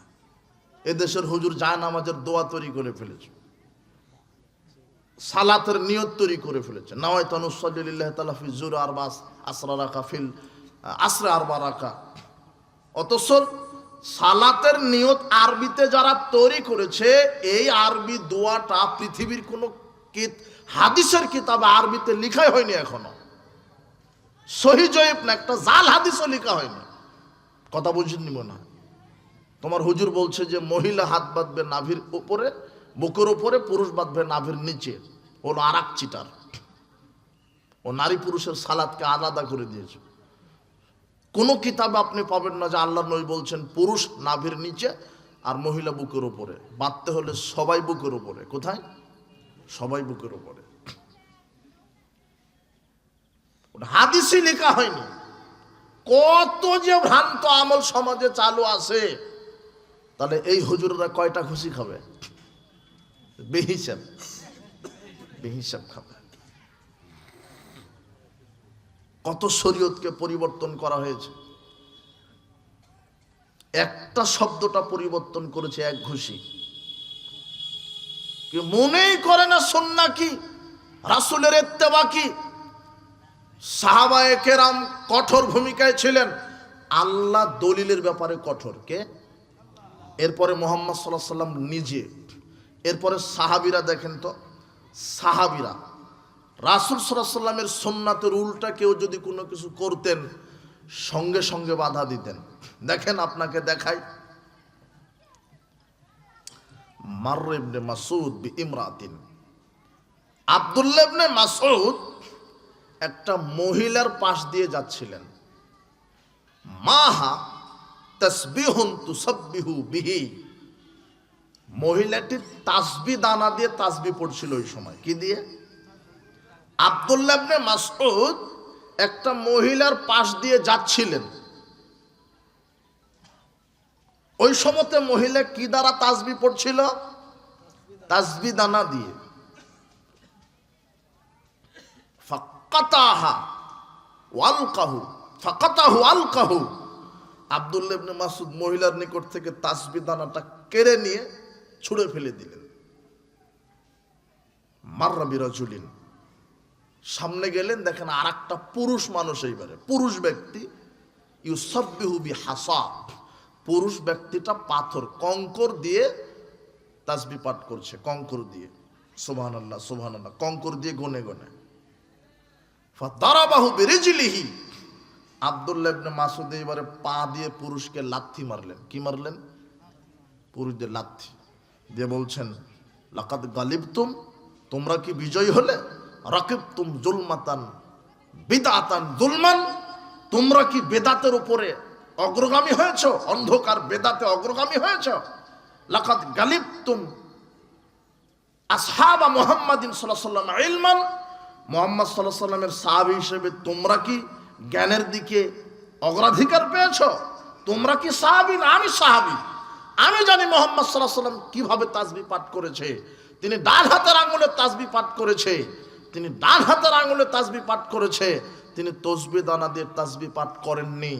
আব্দুল্লাহ ইবনে মাসউদ ওই লোকটা কঙ্কর দিয়ে তাসবিহ গণনা করছিল বলে পা দিয়ে কি মেরে দিয়েছে? লাথি। কত কঠোর ছিলেন, শরীয়তকে পরিবর্তন করে ফেলেছে। এত কঠোর ছিলেন। আমরাও যখন সুন্নতের ব্যাপারে, বিদাতের ব্যাপারে কঠোর বক্তব্য দিই, এক শ্রেণীর চালাকি আছে, এরা বলছে একটু নরম করে বললেই তো হতো, এত কঠিন করে বলেন কেন? মানে ওদের কাছ থেকে আমার শেখা লাগবে কিভাবে কথা বলা লাগবে, ওদের কাছ থেকে আমার ভাষা শেখা লাগবে। এমনিতেই ফেসবুক মুক্তি হয়ে বসে আছে এরা, জাতি যা এদেরকে চিনে না। এরা শুধু বসে বসে খালি বদনাম করবে, কোন আলেম কি করছে খালি খোঁচা এদের। শয়তান বলে যে এটা লেখ, এটা লেখ। এই বেটা, তোর কাছ থেকে শেখা লাগবে যে কিভাবে কথা বলতে হবে। একটু নরম করে বললে হয় না? এত কঠোর করে বলেন কেন? বেদাতের ব্যাপারে নরম করে কথা বললে হবে না। বিদাত বেদাতি, যে বিদাত করবে তার উপর আল্লাহর লানত। আমরা শুধু বলতে পারি বেদাতিকে আল্লাহ তুমি হেদায়েত দান করো। নরমের কি আছে? আব্দুল্লাহ ইবনে মাসউদ রাদিয়াল্লাহু বলছেন, এই যে দেখেন লাথি মেরে দিল। এখন আব্দুল্লাহ ইবনে মাসউদকে বলেন যে আপনি লাথি মারলেন কেন, একটু ভালোভাবে বুঝালে হতো না? এত কঠোর। আর একটা দেখেন, মানে সাহাবীগণ সহ্যই করতেন না রাসূলের সুন্নাতের কোনো উল্টা হলে। আবু সাঈদ খুদরি রাদিয়াল্লাহু আনহু, তিনি ঈদের মাঠে গেছেন সালাত আদায় করবেন। ওই সময়তে মদিনার গভর্নর হলো মারওয়ান। কে? মারওয়ান। ও গেছে ঈদের মাঠে, মেম্বার নিয়ে গেছে। মেম্বার, মুহাম্মদ সাল্লাল্লাহু আলাইহি ওয়াসাল্লাম ঈদের মাঠে মেম্বার নিয়ে যেতেন না, কিন্তু মারওয়ান মেম্বার নিয়ে গেছে। নিয়ে গিয়ে মেম্বারের উপরে দাঁড়িয়ে আগে খুতবা দেওয়া শুরু করেছে। অগ্নিঝরা বক্তব্য দেওয়া শুরু করেছে। তো ঈদের আগে খুতবা না আগে সালাত? হ্যাঁ, হাদিসটা বুখারীর 956 নম্বর হাদিস। তো আবু সাইদ খুদরি বলছেন, জনাব থামেন থামেন, আপনি তো রাসূলের সুন্নাহকে পরিবর্তন করে দিলেন, এটা কি ব্যাপার? আপনি দেশের মন্ত্রী হয়ে গেছেন বলে আপনি ইসলামের নামে যা করবেন তাই? আপনি তো রাসূলের সুন্নাহকে পরিবর্তন করে দিলেন, আগে তো বক্তব্য না, আগে সালাত। এখন মারওয়ান যুক্তি দিচ্ছে যে আবু সাইদ খুদরি, যেহেতু এখন মানুষ খুব ব্যস্ত, তো সালাতের পরে বক্তব্য দিলে মানুষ থাকে না, তাই আমি সালাতের আগে বক্তব্য মেরে দিই, তারপরে সালাত আদায় করব। আবু সাইদ খুদরি বলছেন, আসসালামু আলাইকুম, যেখানে মুহাম্মদ সাল্লাল্লাহু আলাইহি ওয়াসাল্লামের নীতির উল্টা ইবাদত হবে সেখানে আমি আবু সাইদ খুদরি সালাত আদায় করলাম না। নগদ মুখের উপরে মেরে দিলেন, রাষ্ট্র শক্তির সামনে। কারণ আপনি বলেন আবু সাইদ খুদরি আপনি এত কড়া কেন, একটু ভুল হলো তো একটু নসিহা করতেন। রাসূলের সুন্নাহকে যেখানে অপমান হয় সেখানে নরম করে হিকমতের দোহাই দিয়ে সুন্নাহ প্রতিষ্ঠা হয়নি, সেখানে কঠোরতা অবলম্বন করে সুন্নাহ প্রতিষ্ঠা হয়েছে। কথা বুঝেছো যুবক তুমি? মানে সাহাবারা সহ্যই করতেন না রাসূলের সুন্নাহর উল্টা কিছু হলে, সহ্যই করতেন না। আর সাহাবীরা দলিলের ব্যাপারে এত কঠোর, সবসময় চিন্তা করতেন যে ইসলামের উপরে নতুন করে কোনো কিছু আবিষ্কার হলো নাকি। 6245 নম্বর হাদিস সহিহ বুখারীর মধ্যে আসছে, আবু সাইদ খুদরি রাদিয়াল্লাহু আনহু বলছেন, কি বলছেন, যে কুনতু মাজলিসান মিন মাজালিসিল আনসার, আমি একদা আনসারদের বৈঠকে বসেছিলাম। ইদ জা আবু মুসা কান্নাহু মাজউরুন, আবু মুসা আশআরী রাদিয়াল্লাহু আনহু ভীত সন্ত্রস্ত অবস্থায় আমাদের বৈঠকের মধ্যে ঢুকে গেলেন, হাঁপাচ্ছেন ভয় অবস্থায়। তো আবু সাইদ খুদরি বলছেন কি হয়েছে? তখন আবু মুসা আশআরী বলছেন, শোনেন, আমি উমর ইবনুল খাত্তাবের বাড়িতে গেলাম, ইস্তাযানতু আলা উমর সালাসান, আমি উমর ইবনুল খাত্তাবের বাড়িতে গিয়ে 3 বার সালাম দিলাম, 3 বার অনুমতি চাইলাম, ফালামি উজানলি, আমাকে তিনি অনুমতি দিলেন না বাড়িতে ঢুকতে, ফালিয়ারজি, তাই আমি ফিরে চলে আসলাম। এখন প্রতিমধ্যে উমর আমাকে ধরে বলছেন, মা মানা খাই, তুমি আমার বাড়িতে ঢুকতে তোমাকে কিসে বাধা দিল? তখন আমি হাদিস শোনালাম, ক্বালা রাসূলুল্লাহি সাল্লাল্লাহু আলাইহি ওয়াসাল্লাম, ওমর ইবনুল খাত্তাব আপনি শোনেন, আমি যে আপনার বাড়িতে 3 বার আগে সালাম দিয়েছি, এরপরে আপনি যে অনুমতি দিলেন না তাই ঢুকিনি। কেন? রাসূল সাল্লাল্লাহু আলাইহি ওয়াসাল্লাম বলেছেন, ইজাস্তাজানা আহাদুকুম সালাসান, যখন তোমাদের কেউ অন্য কোনো ব্যক্তির বাড়িতে প্রবেশ করতে চাইবে, প্রবেশের পূর্বে যেন 3 বার সালাম দেয়, 3 বার অনুমতি চায়। কয়বার? 3 বার। ফালাম মিউদান লাহু, যদি বাড়িওয়ালা তাকে অনুমতি না দেয়, ফাল ইয়ারজি, তাহলে কি করে আসতে হবে? ফিরে আসতে হবে। এখন ওমর ইবনুল খাত্তাব রাদিয়াল্লাহু আনহু বলছেন, ফাওয়াল্লাহি, আল্লাহর কসম, লা তুকিমান্না আলাইহি বিবাইয়িনাত, দলিল পেশ করো। কি পেশ করো? তার মানে ওমরের এই হাদিসটা জানা নাই। কথা বুঝেননি মনে হয়?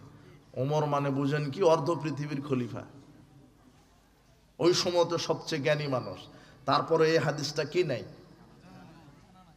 আলেম অনেক জ্ঞানী হতে পারে, অনেক বড় হতে পারে, আলেম অনেক জানতে পারে, কিন্তু সব জানতে পারে না। কথা বুঝেননি মনে হয়? একজন আলেমকে আপনি জিজ্ঞাসা করলেন ফতোয়া, আর যে কথায় কথায় ফতোয়া দেয় কিন্তু সে কিন্তু আলেম নয়, সাবধান।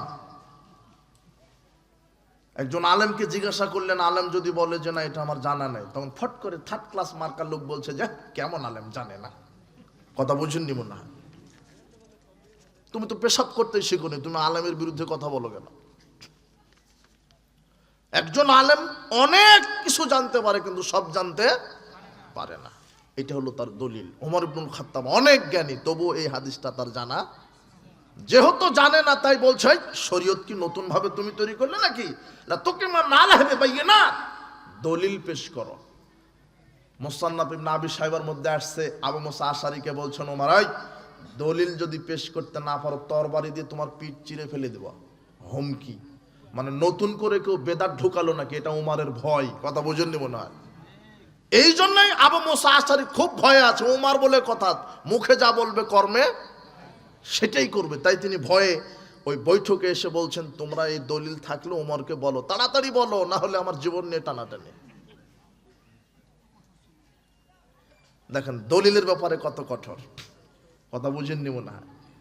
আর তুমি বলছো যে একটু হালকা করে বললে হয় না, তোমার কাছ থেকে বক্তব্য শিখতে হবে নাকি? ওই হাদিস আমাদের জানা নাই যে কখন কোন কথা কোন ভাষাতে বলতে হয়, কিভাবে বলতে হয়। মুহাম্মদ সাল্লাল্লাহু আলাইহি ওয়াসাল্লাম যখন কথা বলতেন ওয়ালা সাউতাহু, তার কণ্ঠটা কি হয়ে যেত? উঁচু। ওয়াহমারা তাইনাহু, দুই চোখ কি হয়ে যেত? লাল। তোমার মতো মুফাসসির নয় যে তাফসির করব 5 ঘন্টা একটা আয়াতে, তারপরে বলবে যে আরো 6 ঘন্টা বলতে হবে। একটা আয়াতের তাফসির করতে গিয়ে বলছে আরো 6 ঘন্টা বলতে হবে, কিছুই নেই। কি বললো? ইউসুফ জুলেখার কাহিনী বলল। সকালে বলছে যে ইউসুফ জুলেখার মধ্যে নারীকে পুরুষকে, ওটাই চিনতে পারে নাই। কি তাফসির করছে? অবাক। তাফসিরের নামে মিথ্যা কিচ্ছা কাহিনী চলছে। এক শ্রেণীর বক্তার বিচারের মাঠে জিহ্বা কেটে দাও, কবরে জিহ্বা কেটে দেওয়া হবে, কবরে মাথা ফাটানো হবে এক শ্রেণীর বক্তার, খালি মিথ্যা কথা কিচ্ছা কাহিনী বলছে। সাবধান। তো ওমর ইবনুল খাত্তাব রাদিয়াল্লাহু আনহু বলছেন যে দলিল পেশ করো। কি পেশ করো? দলিল। ওমর ইবনুল খাত্তাব ওই বৈঠকে উপস্থিত হয়ে বলছেন আমিনকুম আহাদুন সামিউহু মিনান নবী সাল্লাল্লাহু আলাইহি ওয়াসাল্লাম, এই তোমরা কি কেউ রাসূল সাল্লাল্লাহু আলাইহি ওয়াসাল্লাম থেকে এই হাদিস শুনেছো? ক্বালা উবাই ইবনে কাব। উবাই ইবনে কাব রাদিয়াল্লাহু আনহু দাঁড়িয়ে বলছেন ওয়াল্লাহি লা ইয়াকুমু মাকা ইল্লা আসগারুল কওম। ওমর ইবনুল খাত্তাব, আপনি কি বলছেন? এটা আমাদের এই বৈঠকের মধ্যে সবচেয়ে যে ছোট মানুষ, সে এই হাদিসের দলিল জানে।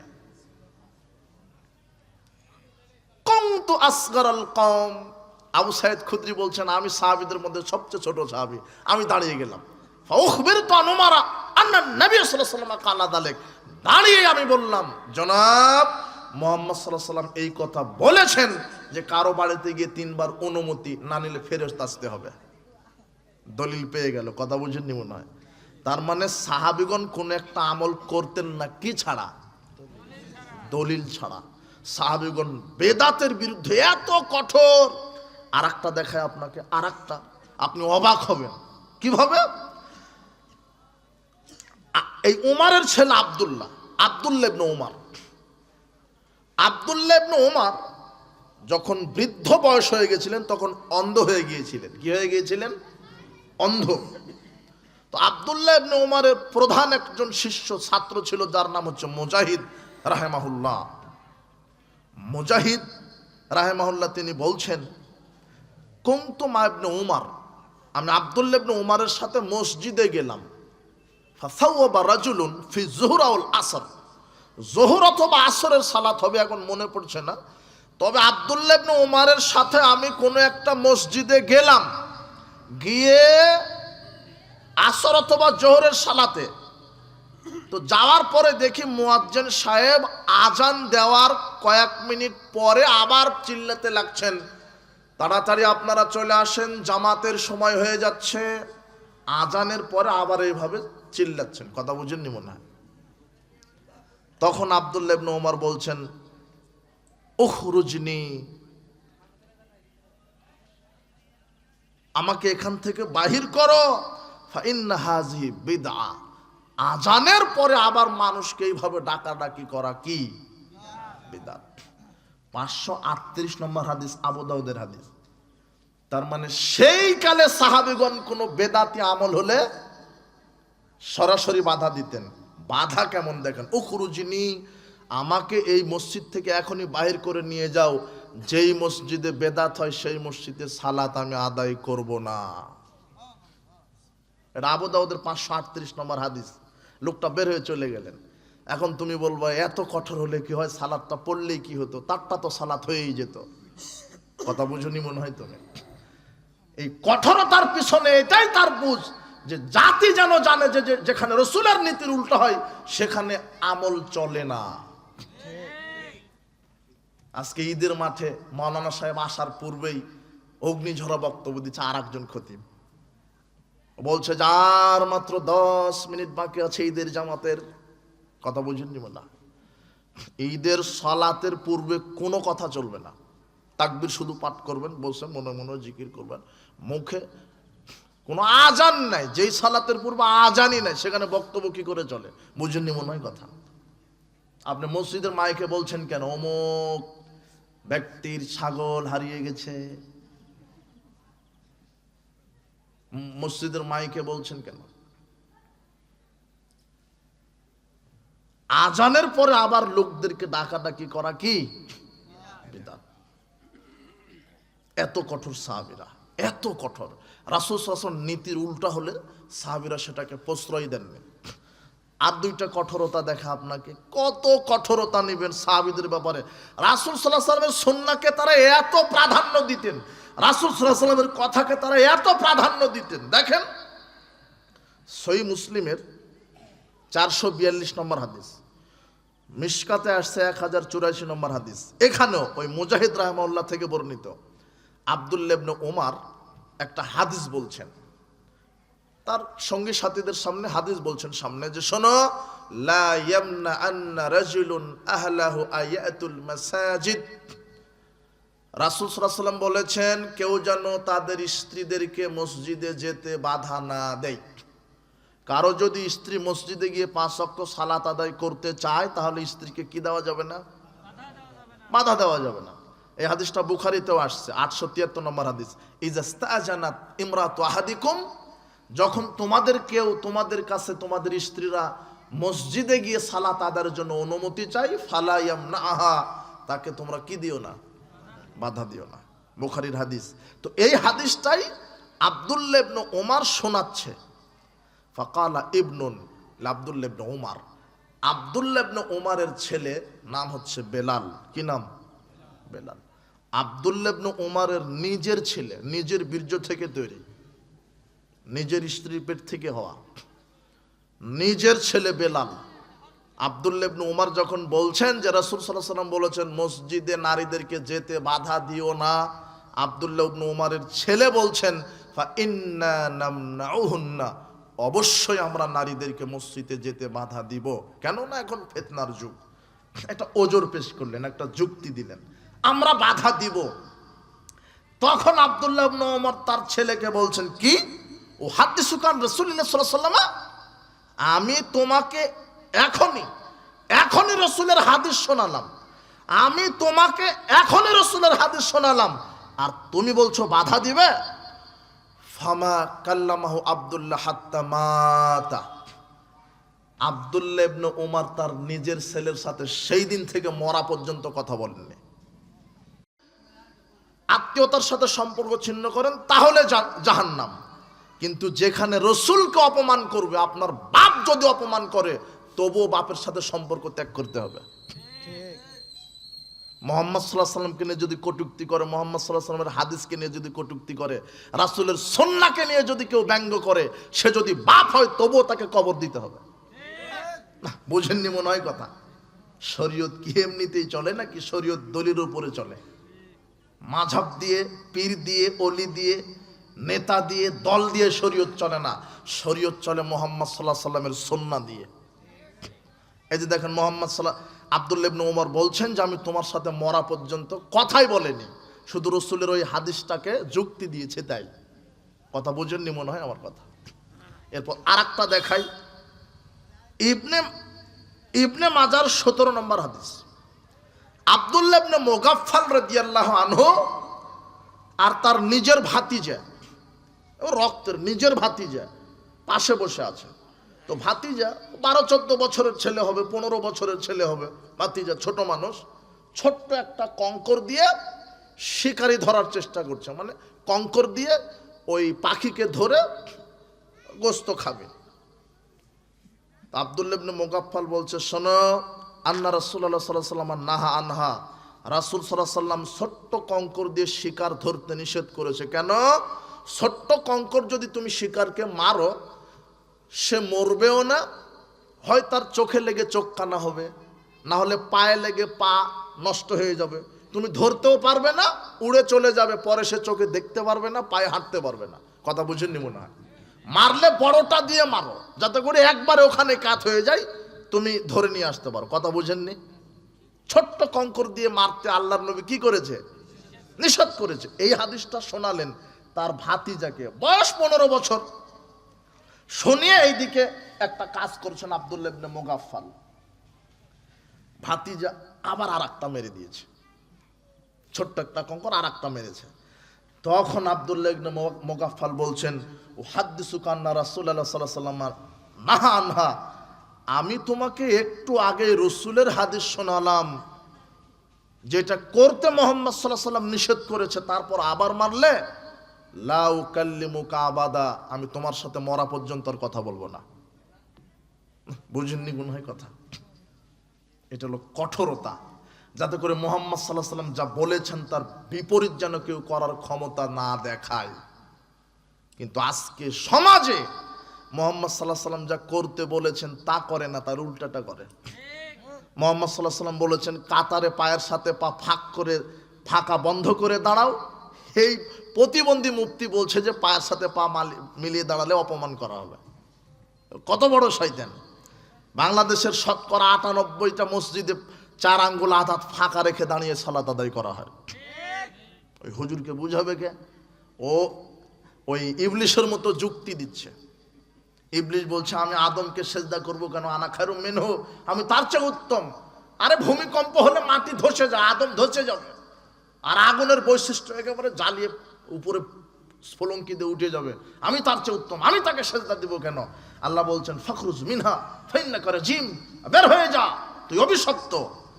তো ফেরাউন যুক্তি দিচ্ছে, তোমার হুজুর যুক্তি দিচ্ছে যে পায়ের সাথে পা মিলিয়ে দাঁড়ালে ওই অপমান করা হবে, তো মানহানি হবে।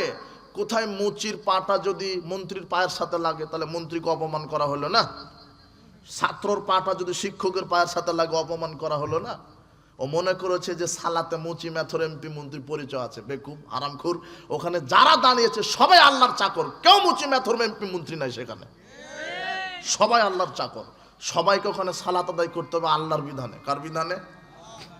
মুহাম্মদ সাল্লাল্লাহু আলাইহি ওয়াসাল্লাম বলছেন, আকিমুস সুফুফা, কাতার সোজা করো, হাজু বাইনাল মানাকিব অসুদ্দুল খালাল, কাঁধে কাঁধ মিলিয়ে দাঁড়াও, দুইজনার পায়ের ফাঁকা জায়গা বন্ধ করো।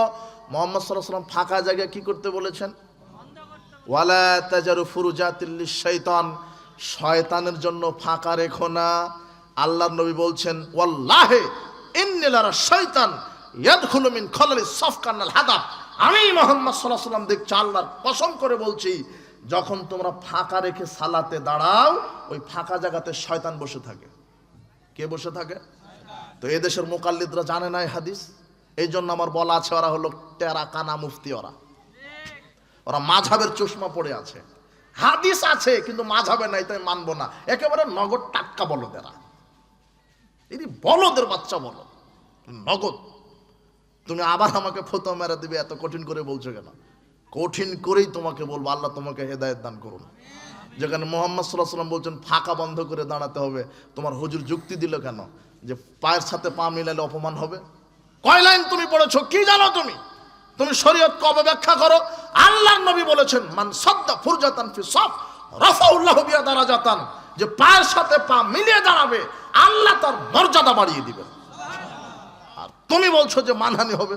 ও বানালাহু বাইতান ফিল জান্নাহ, শুধু মর্যাদা বাড়াবে, আল্লাহ তার জন্য জান্নাতে স্বর্ণরৌপ্য নির্মিত প্রাসাদ নির্মাণ করে দিবে।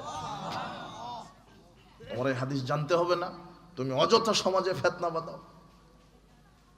এটা হলো মুহাম্মদ সাল্লাল্লাহু আলাইহি ওয়াসাল্লামের সুন্নাতের অনুসরণ। সাহাবীগণ কঠোর ছিলেন। আর মুহাম্মদ সাল্লাল্লাহু আলাইহি ওয়াসাল্লাম একটা কথা বলতে দেরি, মানতে দেরি নাই, বলায় লাগেনি। মুহাম্মদ সাল্লাল্লাহু আলাইহি ওয়াসাল্লাম যেটা করে সেটাই করে ফেলে, বলার আগেই। কিভাবে? আবু দাউদের 650 নম্বর হাদিস, মুহাম্মদ সাল্লাল্লাহু আলাইহি ওয়াসাল্লাম সালাতে দাঁড়িয়েছে জুতা পায়ে দিয়ে, পিছনে সাহাবারাও জুতা পায়ে দিয়ে দাঁড়িয়েছে। আপনার মতো তো টাইলস করা মসজিদ নয়, সেই সময় বেলে পাথর কঙ্কর দ্বারা নির্মিত মেঝে, সেজদা দিলে নাক কানে ধুলাবালি লাগে। তো সাহাবারা জুতা পায়ে দিয়ে সালাত আদায় করতেন। কি পায়ে দিয়ে? জুতা। তো জুতা পায়ে দিয়ে সালাত আদায় করছে। তো এক সময় তো সালাত আদায় করতে করতে রাসূল সাল্লাল্লাহু আলাইহি সাল্লাম সালাত অবস্থাতেই জুতা খুলে ফেললেন। তো সাহাবীরাও রাসূল সাল্লাল্লাহু আলাইহি সাল্লামকে খুলতে দেখেছে, তারাও খুলে ফেললেন। এখন রাসূল সাল্লাল্লাহু আলাইহি সাল্লাম সামনে থেকে যেভাবে দেখে, পিছন থেকেও ওইভাবেই দেখে। সালাম ফেরানোর পরে বলছে যে কি ব্যাপার, তোমরা জুতা খুললে কেন? তা আপনাকে দেখেছি তাই। তখন মুহাম্মদ সাল্লাল্লাহু আলাইহি ওয়াসাল্লাম বলছেন যে জিবরিল আমার কাছে এসে বললেন যে আপনার জুতাতে নাপাকি আছে, খুলে সালাত আদায় করেন। তাই আমি খুলে ফেললাম। তোমাদের জুতাতে কি নাপাকি আছে? তো আমাদের নাপাকি থাক না থাক, আপনি খুলেছেন, আমরা খুলে দিয়েছি। বলাই লাগেনি, মানে মোহাম্মদ যা করছে তাই। আর মুহাম্মদ সাল্লাল্লাহু আলাইহি ওয়াসাল্লাম 1450 বছর পূর্বে বলেছে দাড়ি ছেড়ে দাও, এখন আপনি দাড়ি চাচ্ছেন, আপনি কত বড় মুনাফিক। মুহাম্মদ সাল্লাল্লাহু আলাইহি ওয়াসাল্লাম বলছেন প্যান্ট টাকনুর উপরে রাখো, এখন আপনি হিজরার মতো প্যান্টটা টাকনুর নিচে দিয়ে রেখেছেন। আর তোমার মিডিয়াতে সবচেয়ে সুন্দরী ওই সুন্দর সুদর্শন পুরুষ ও যে অরিজিনাল হিজরা। দেখো তুমি মিডিয়াতে খোলো যে সবচেয়ে বাংলাদেশের সুদর্শন পুরুষকে, দেখবে যে সবচেয়ে যে অরিজিনাল বান্দর সে। এগুলো বান্দরের চেহারা খারাপ, ও নাকি সুদর্শন পুরুষ, ওর প্যান্ট টাকনুর নিচে, ও হলো মডেল। তোমার মডেল নাকি? অমুক খেলোয়াড় নাকি তোমার মডেল? হারামখোর, অজুই শিখেনি, ও তোমার মডেল হলো কি করে? ও জেনাকে প্রমোট করে, ও জুয়াকে প্রমোট করে, তুমি দেখো না? তোমার জন্য একজন আদর্শবান ব্যক্তি যার নাম মুহাম্মদ, সার্বিক জীবনে, অর্থনীতি, সমাজনীতি, রাজনীতি, শিক্ষানীতি, সালাত, সিয়াম, হজ, যাকাত, সব জীবনে একজন মানুষ তোমার মডেল, যার নাম মুহাম্মদ সাল্লাল্লাহু আলাইহি ওয়াসাল্লাম। দেখেন সাহাবীরা এইভাবে অনুসরণ করতেন। ওমর ইবনুল খাত্তাব হাজর আসওয়াদের কাছে গিয়ে বলছেন, এই ইন্নী আলাম আন্নাকা হাদারুন, আমি জানি তুমি একটা পাথর, লাম তাদুর ওয়ালা তানফাউ, তুমি উপকারও করতে পারো না, ক্ষতিও করতে পারো না।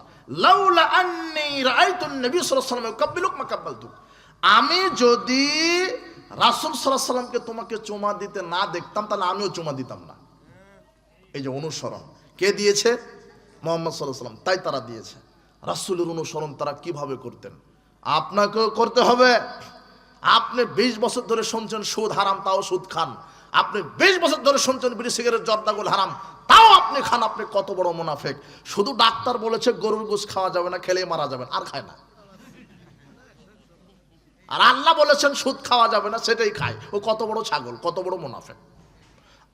ডাক্তার হালাল জিনিস খেতে হারাম করেছে, তাও খায় না। কথা বুঝেননি মনে হয়? ডাক্তার বলেছে গরু খাওয়া যাবে না, ওর খায় না।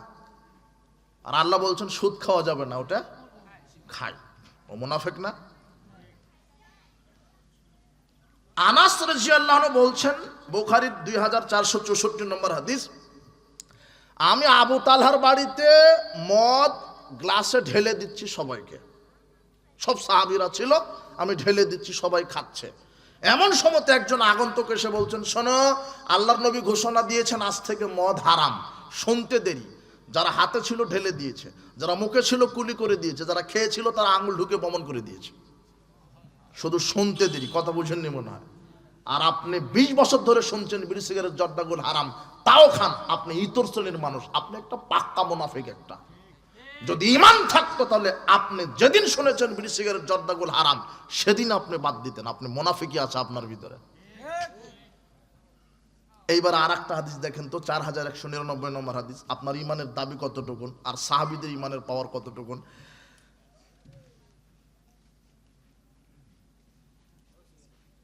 খন্দকের যুদ্ধের দিনে খন্দক বিজয় হয়েছে। সাহাবীগণ গৃহপালিত গাধা জবহ করেছে। জবহ করে কোটা বাসা করে তেল মশলা সব দিয়ে, বড়টাকে কি বলে আপনাদের এলাকায়? ডেকে রান্না উঠিয়ে দিয়েছে। হাদিস আসছে টকবক করে ফুটছে আর সুগন্ধি নাকে চলে আসছে। রান্না যখন একদম শেষ হয়ে যায় তখন একটা সুগন্ধি চলে আসে না? এখন রেডি, প্রস্তুতি নিচ্ছে। এমন সময় মুহাম্মদ সাল্লাল্লাহু আলাইহি ওয়াসাল্লাম বলছেন যে আমি মুহাম্মদ সাল্লাল্লাহু আলাইহি ওয়াসাল্লাম গৃহপালিত গাধার গোশত খাওয়া হারাম করে দিলাম। বলতে দেরি সাহাবীরা লাথি মেরে ডেক ফেলে দিয়েছে। আপনি যদি হতেন, আপনি এই পঞ্চগড়ের লোক যদি হতো, তাহলে অন্তত সেখানে ফতোয়া দিত যে আল্লাহর নবী অপচয় করা শয়তানের ভাই। যেহেতু রান্না হয়ে গেছে, তেল মশলা খরচ হয়ে গেছে, আজকের দিনটা খাই, আর খাবো না। না, কথা বুঝেননি মনে হয় আমার। যখনই মোহাম্মদ সাল্লাল্লাহু আলাইহি সাল্লাম বলেছে আমি মোহাম্মদ সাল্লাল্লাহু আলাইহি সাল্লাম হারাম করে দিলাম, শুনতে দেরি, লাথি মারতে দেরি হয়নি। এর নাম হলো সুন্নাতের অনুসরণ। কথা বুঝেননি মনে হয় আমার কথা। আপনি 20 বছর ধরে শুনছেন বুকের উপর হাত বেঁধে সালাত আদায় করতে হবে, 20 বছর ধরে শুনছেন জোরে আমিন বলতে হবে, এটাই রাসূলের সুন্নাহ, পায়ের সাথে পা মিলিয়ে দাঁড়াতে হবে, এটাই রাসূলের সুন্নাহ, প্রত্যেক সালাতে সূরা ফাতিহা পাঠ করতে হবে, এটাই ফরজ। আল্লাহর নবী বলছেন লা সালাতা লিমান লাম ইয়াকরা বিফাতিহাতিল কিতাব, ওই ব্যক্তির সালাত হয় না যে ব্যক্তি সূরা ফাতিহা সালাতে পড়ে না। আল্লাহর নবী কোনো সালাতকে নির্দিষ্ট করেননি, যার নাম সালাত। আপনার জোহর, আসর, মাগরিব, এশা, ফজর আপনি জামাতে পড়েন, একাকী পড়েন, নারী হন, পুরুষ হন, তাহাজ্জুদ হোক, তারাবি হোক, ইদায়ন হোক, জানাজা হোক, সূর্যগ্রহণ হোক, চন্দ্রগ্রহণ হোক, যার নাম সালাত, সেখানে আপনাকে সূরা ফাতিহা পড়তে হবে, না পড়লে সালাত হবে না। এই কথা মুহাম্মদ সাল্লাল্লাহু আলাইহি সাল্লাম বলছেন। আর আপনি বলছেন যে জামাতে পড়লে শুধু ওই ব্রাহ্মণ পড়লেই হবে, মুক্তাদির পড়া লাগবে না। মানে এটা মনে করছে হিন্দু ধর্ম, শুধু ব্রাহ্মণ মেরে দিলেই হবে। আশ্চর্য কথা। ও যুক্তি তোমাকে কে দিতে বললো? আপনাকে কে দিতে বললো? আকাশের নিচে জমিনের উপরে সর্বশ্রেষ্ঠ মানুষ যার নাম মুহাম্মদ সাল্লাল্লাহু আলাইহি সাল্লাম, সবচেয়ে বড় তাকওয়াশীল মানুষ, সবচেয়ে বড় পরহেজগার মানুষ, সবচেয়ে দামি মানুষ, সবচেয়ে আখলাকওয়ালা মানুষ, তিনি বলেছেন যে ব্যক্তি সালাতে সূরা ফাতিহা পড়ে না তার সালাত হয় না। আপনি কি করে যুক্তি দিলেন যে ওটা একাকীর ক্ষেত্রে জামাতে হবে না? এই দলিল আপনাকে দিল কে? নিশ্চয় মিস্টার ইবলিশ। এই জনাব দিল কে আপনাকে? আপনি 20 বছর ধরে শুনছেন সূরা ফাতিহা পড়তে হবে, আপনি যুক্তির উপরে আছেন মানে? আপনি 20 বছর ধরে শুনছেন রাসূলের তরিকাতে সালাত আদায় করতে হবে, আপনি মাযহাবের দোহাই দিয়ে সালাত পড়েন মানে? মাযহাব কাকে বলে? ব্যক্তি কি জিনিস? দল কি জিনিস? বড় আলেম কি জিনিস? বড় আলেম কাকে বলে? 2 মিনিট কথা। মুহাম্মদ সাল্লাল্লাহু আলাইহি সাল্লাম বলছেন, এই শোনো সাহাবীগণ, লাউ বাদালাকুম মূসা, আজকে যদি এখন যদি মূসা আসে, কে আসে? মূসা মানে মূসা আলাইহিস সালাম, যিনি বানি ইসরাইলের সবচেয়ে বড় নবী, যার সঙ্গ দল সাহাবীরা সবচেয়ে বেশি। তাই মুহাম্মদ সাল্লাল্লাহু আলাইহি সাল্লাম বলছেন, এখন যদি মূসা আসে, ফাত্তাবাতুমুহু, যদি মূসার শরীয়ত মেনে ইবাদত করো, ওয়া তারাকতুমুনি, আর আমি মুহাম্মদ সাল্লাল্লাহু আলাইহি সাল্লামকে যদি ত্যাগ করো, ছেড়ে দাও, লা দালালতুম আন সাওয়াইস সাবিলা, তাহলে তোমরা পথভ্রষ্ট হয়ে যাবে। মুহাম্মদ সাল্লাল্লাহু আলাইহি সাল্লামের শরীয়ত সুন্নাহ থাকতে যেখানে অন্য নবীর তরিকা মানলে পথভ্রষ্ট হয়, সেখানে আপনার বড় পীরকে, সেখানে আপনার দলকে, সেখানে আপনার বড় আলেমকে। শোনেন, আলেম যদি কোনো কথা বলে সেটা যদি রাসূলের কথা না হয় সেটা মানা যাবে, আর ইবলিশ যদি কোনো কথা বলে সেটা যদি রাসূলের কথা হয় তাহলে সেটা। আবু হুরায়রাকে বলছেন আল্লাহর নবী, যে জাকাতের খেজুর আছে তুমি পাহারা দাও, চোর যেন না নিতে পারে। কারণ আবু হুরায়রা রাত জেগে পাহারা দিচ্ছে, এখন ইবলিশ শয়তান চুরি করতে এসেছে খেজুর। প্রথম রাতে আবু হুরায়রা ধরে ফেলেছে, এখন ইবলিশ বলছে যে আমাকে ছেড়ে দাও, আর আসবো না। প্রথম রাতের কথা। দ্বিতীয় রাতে আবার ইবলিশ এসেছে, আবার আবু হুরায়রা ধরে ফেলেছে, তুমি যে বললে আর আসবে না, আবার এসেছো, তো আর আসবে না। তৃতীয় রাতে আবার এসেছে, আবু হুরায়রা ছেড়ে দিয়েছে 2 রাতে, তৃতীয় রাতে এসেছে, আবার ধরে ফেলেছে। এখন ইবলিশ বলছে, শোনো, আমাকে ছেড়ে দাও, আর আমি তোমাকে একটা আমল শিখিয়ে দিই, ওটা তুমি পড়ো। এই যে আওয়াইতালা ফেরাশিক ফাকরা আয়াতাল কুরসি, যখন তুমি ঘুমাতে যাবে আয়াতাল কুরসি পাঠ করো, তাহলে সকাল পর্যন্ত আল্লাহ তোমার জন্য একজন ফেরেশতা নিয়োজিত রাখবে। লাম ইয়াকরুবুকা মিনাশ শাইতান হাত্তা তুসবিহা, সকাল পর্যন্ত আর ইবলিশ তোমার কাছে আসতে পারবে না। তো ফজরের সালাতের পরে আবু হুরায়রা রাদিয়াল্লাহু আনহু আল্লাহর নবীকে বলছেন, আল্লাহর নবী, এই ঘটনা 3 দিন থেকে আমার সাথে এই হয়েছে। তখন আল্লাহর নবী বলছেন, শোনো, 3 দিন পর্যন্ত তোমার সাথে যে এসেছে সে ছিল ইবলিশ। ও খালি মিথ্যা কথাই বলতো, কিন্তু তোমাকে যে হাদিসটা শুনিয়েছে ওটা ঠিক আছে। তুমি ঘুমানোর সময় তো আয়াতুল কুরসি পাঠ করে ঘুমায়, শয়তান আসবে না। শোনো হে আমার জাতি, কোরআন হাদিস বলতে গিয়ে যদি ইবলিশও যদি কোনো হাদিস বলে, সেটা যদি মুহাম্মদ সাল্লাল্লাহু আলাইহি ওয়াসাল্লামের হাদিসের সাথে মিলে যায় সেটা মানতে ফরজ। আর যদি বড় থেকে বড় আলেমও বলে, সেটা যদি আল্লাহ রাসূলের বিরুদ্ধে চলে যায়, সেটা মানা একেবারেই বিদআত। যত বড় আলেম হোক, সেটা যদি মুহাম্মদ সাল্লাল্লাহু আলাইহি ওয়াসাল্লামের সুন্নাহর সাথে না মিলে, সেটা মানা যাবে। ও যত বড় আলেম হোক, যত বড়ই মাযহাব হোক, যত দল পার্টি হোক, একজন মানুষের সাথে আমল মিলতে হবে। বলেন তো, যার তার নাম কি? মুহাম্মদ সাল্লাল্লাহু আলাইহি ওয়াসাল্লাম। এটাই হলো ইত্তেবায়ে সুন্নাহ। ইত্তেবায়ে সুন্নাহর অনেক আলোচনা, অনেক হাদিস আছে। সালাত, সিয়াম, হজ, যাকাত, তাসবিহ, তাহলিল যা কিছু করবেন একজন মানুষের নীতিতে করতে হবে। আল্লাহ আমাদেরকে রাসূল সাল্লাল্লাহু আলাইহি ওয়াসাল্লামের নীতি সুন্নাহ অনুযায়ী আমল করার তৌফিক দান করুন। আল্লাহুম্মা আমিন। বারাকাল্লাহু ফিকুম, জাযাকুমুল্লাহ খায়ের। কি জিজ্ঞাসা আসছে নাকি? মুসলিমরা দলে দলে বিভক্ত, আহলে হাদিসরা ও মুসলিম। এটা কি লিখছে? হ্যাঁ, আহলে হাদিসরা ও মুসলিম। এখন এরপরে কি লেখা আছে? আহলে হাদিসরা ও মুসলিম, বিএনপি আওয়ামী লীগ করে, অন্য দল করে। এগুলো প্রশ্নের উত্তর দেওয়া যাবে না। তুমি যদি আমল আকীদা সম্পর্কে কিছু জানতে চাও তাহলে বলো। ও যেই হোক, যেই দল, যেই পার্টি করুক, যদি মুহাম্মদ সাল্লাল্লাহু আলাইহি ওয়াসাল্লাম আর ইসলামের নীতির মধ্যে থাকে, তাহলে সে মুসলিম, পূর্ণাঙ্গ মুসলিম। নাহলে কেউ মুনাফিক হবে, কেউ মুশরিক হবে, কেউ ফাসিক হবে। অনেক কোয়ালিটি আছে। যদি ভিতরে বড় শিরক থাকে তাহলে মুশরিক, বড় কুফর থাকলে কুফর। যদি বলে যে আল্লাহর আইনের চেয়ে মানুষের আইন উত্তম, তাহলে